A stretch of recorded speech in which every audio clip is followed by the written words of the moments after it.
दरम्यान दडपशाही करणाऱ्यांसोबत काँग्रेस जाणार नाही असं वक्तव्य काँग्रेस खासदार वर्षा गायकवाड यांनी केलंय। महाविकास आघाडीमध्ये मनसेला घेण्यासह त्यांनी विरोध दर्शवलेला होता।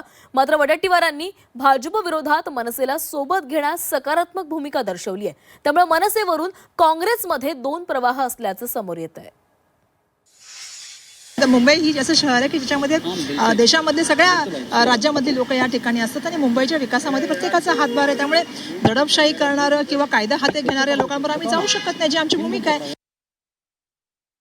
मनसेशी आमची वैचारिक आयडियोलॉजी किंवा आमच्या विचारधारा कशाशी जुळत नाही, त्यामुळे त्या ठिकाणी तो विषय आलेला असावा।